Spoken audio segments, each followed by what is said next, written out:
Gold, trusted gold buyers. మీరు తాకట్టు పెట్టిన బంగారాన్ని విడిపించి ఈ రోజు ఉన్న మార్కెట్ ధరకు కొనబడను.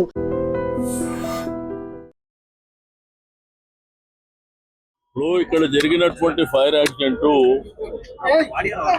సరే ప్యానల్ బోర్డు షార్ట్ సర్క్యూట్ అయిందని ఎవరికైతే ఇంజురీస్ కాలేదు అంటే ఇమ్మీడియట్ గా ఇక్కడ ఉన్నటువంటి జనసంద్రం ఎక్కువ ఉండేటువంటి ప్రాంతం ఇది. బట్ ఇమ్మీడియట్ గా జరిగినటువంటి సంఘటన మీద రియాక్ట్ కావడం మూలాన పిల్లలు ఇక్కడ పనిచేసే వాళ్ళు షాప్ ఓనర్స్ ఇట్లా వాలంటరీగా వాళ్ళంతా వాళ్ళే మరి ఇక్కడ నుంచి ముందుకెళ్ళిపోయి ఎవరికైతే ఇంజురీస్ కాలేదు ఇబ్బంది. కానీ సేమ్ టైం ఏంటంటే గ్రేటర్ హైదరాబాద్ పరిధిలో విపరీతమైనటువంటి ఫైర్ యాక్సిడెంట్ జరుగుతున్నాయి.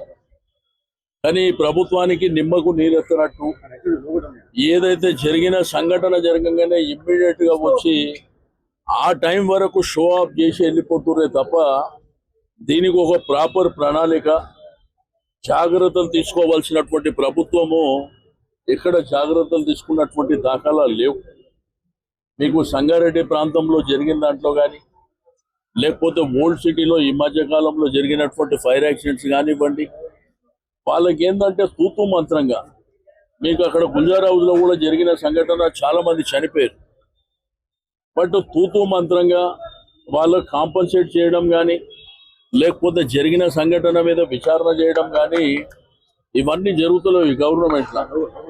ఎవరు బిజీలో వాళ్ళు ఉన్నారే తప్ప అసలు ప్రభుత్వం అంటే ప్రజలకు రక్షణ ఇవ్వవలసినటువంటి ప్రభుత్వము వారి బాధ్యతలు మర్చిపోతుంది.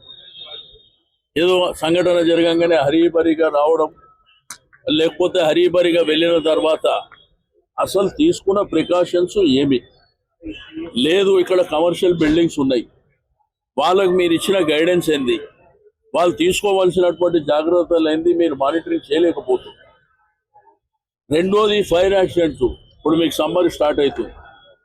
ఈ సమ్మర్లో చాలా కేర్ఫుల్గా ఉండవలసినటువంటి అవసరం ఉన్నది. అయినప్పటికీ ప్రభుత్వానికి ఒక బాధ్యత లేని ప్రభుత్వంగా ప్రవర్తిస్తున్నటువంటి సందర్భం.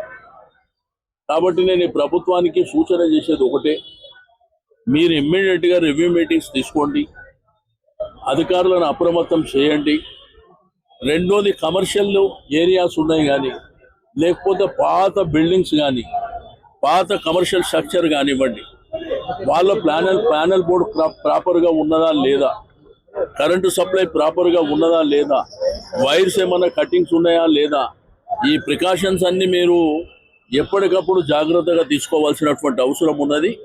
ఎందుకంటే ప్రజలు అరచేతిలో ప్రాణాలను పెట్టుకొని ఎప్పుడేమవుతుందో జరిగే పరిస్థితి మీద ఇబ్బంది పడుతున్నటువంటి సందర్భం.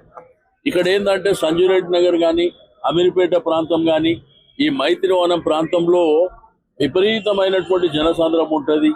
ఇక్కడ చదువుకునేటువంటి పిల్లలు ఎక్కువ సంఖ్యలో ఉంటారు. ఎవరికి ఏమన్నా ప్రమాదం జరిగితే అల్టిమేట్గా బాధ్యత వహించవలసింది ప్రభుత్వమే అనేటువంటి విషయాన్ని మరి ప్రభుత్వం గుర్తుపెట్టుకోవాలి. ఆ ప్రభుత్వం ఉన్నప్పుడు చాలా కేర్ఫుల్గా చాలా జాగ్రత్తలు తీసుకుంటుంది. వాళ్ళ భవిష్యత్తును దృష్టిలో ఉంచుకొని మీకు మీటింగ్స్ కూడా ఏర్పాటు చేస్తుంటాయి. కానీ ఈ ప్రభుత్వానికి ఏంటంటే అసలు దాని మీద పట్టిలేనటువంటి సందర్భం. ఏదో హరీబరిగా సంఘటన జరగగానే ఏదో తూతూ మంత్రంగా చేసేటువంటిది. సంగారెడ్డిలో ఏం చెప్పారు, అక్కడ చనిపోయిన వాళ్ళకు ₹1,00,00,000 ఇస్తామని చెప్పి ₹1 ఇచ్చింది లేదు, సిగాచి. కాబట్టి ఏదేమైనప్పటికీ లక్కీ ఏంటంటే ఎవరికి ఏం జరగలేదు కాబట్టి అది సంతోషం. యాక్చువల్లీ నేను పంజాగుట్ట ట్రాఫిక్ ఇన్స్పెక్టర్ని. నేను డ్యూటీకి వెళ్తున్న సమయంలో ఒకేసారి స్మోక్స్ ఎక్కువ వచ్చేసి అక్కడ నుంచి పిల్లలు స్టూడెంట్స్ వాళ్ళందరూ కిందికి దిగుతూ కొద్దిమంది వీళ్ళు 2-3 సహాయం చేస్తూ ఉన్నట్టు కనిపించింది.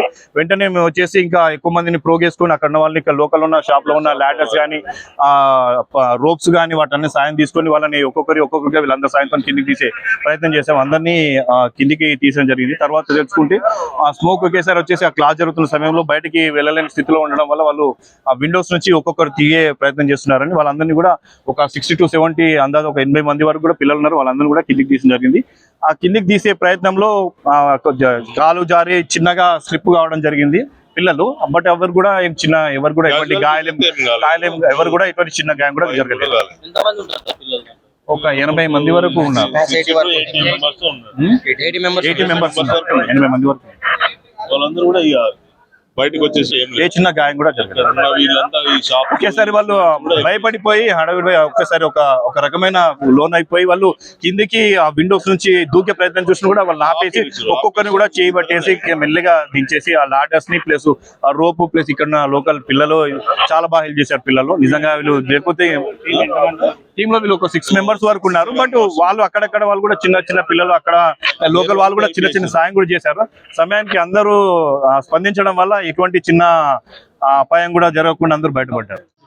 నార్మల్ గా ఏంటంటే సార్, నా పేరు సుందర్ అండి. ఇక్కడ నేను మా ఫ్రెండ్ అరవింద్ అనేసి ఇక్కడ వచ్చేసి ఉన్నాము. ఇక్కడ second floor and third floor నుంచి ఓవర్ గా మంటలు అండ్ స్మోక్ రావడం గమనించి సో పైకి వెళ్ళి చూస్తే ఒక ఆల్మోస్ట్ 70 to 80 మెంబర్స్ పైన బ్లాక్ అయిపోయినారు.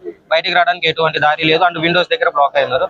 సో అప్పటికప్పుడు లాడర్స్ అండ్ చైర్స్ అన్ని అరేంజ్ చేసి మొత్తం వాళ్ళని కింద దించడము సేఫ్ గా దించడం జరిగింది అనమాట. సో అండ్ యూత్ కి ఒక చిన్న మాట సార్, కింద ఉండేసి అందరూ 100 మంది ఉన్నారు, వీడియోలు తీసుకుని కూర్చున్నారు, వచ్చి హెల్ప్ చేయాలన్న సొసైటీ ఏం లేదా సార్? అది సోషల్ రెస్పాన్సిబిలిటీ ఉండాలి కదా. 100 మంది ఉన్నారు, ఒకళ్ళు కూడా హెల్ప్ చేయండి. ఒక 6 to 5 మెంబర్స్ ఉన్నారేమో మా ట్రూప్. మిగిలిన వాళ్ళకి ఎవరికి ఎటువంటి రెస్పాన్సిబిలిటీ లేదా సార్. వచ్చేసి అక్కడ వీడియోలు తీసుకుంటా సోషల్ మీడియాలో వైరల్ అవ్వడానికి తప్ప ఏముంటుంది సార్? హెల్ప్ చేయడానికి ట్రై చేయండి ఫ్రెండ్స్. లేదు సార్, ఆల్మోస్ట్ సోషల్ రెస్పాన్సిబిలిటీ అనుకొని చేయడమే సార్. ఇప్పుడు వాళ్ళైతే ఒకటి, మనమైతే ఒకటి సార్. రేపు మనం అదే సిచ్యువేషన్ లో ఉంటే మనకు కూడా ఇంకొకరు వచ్చి హెల్ప్ చేయాలి కదా. మనమైతే హెల్ప్ కోరుకుంటాం కదా సార్ ఆ సిచ్యువేషన్ లో ఉన్నా కూడా. సో అట్లనే మేము అనుకొని అట్లనే సోషల్ రెస్పాన్సిబిలిటీగా తీసుకొని చేయడం జరిగింది. లేదు సార్, సైడ్ విండోకి వెళ్ళి అసలుకి దిగడానికి వీలే లేకుండే. సో అయినా కూడా లాడర్స్ అండ్ చైర్స్ ఒకదాని మీద ఒకటి ఏర్పాటు చేసి అట్లా దించడం జరిగింది. ఎవరికైతే ఎటువంటి ప్రాబ్లం జరగలేదు. ఆల్మోస్ట్ అందరినీ సేఫ్ గా దించేసినాం. ఆల్మోస్ట్ 80 people ఉంటారు సార్.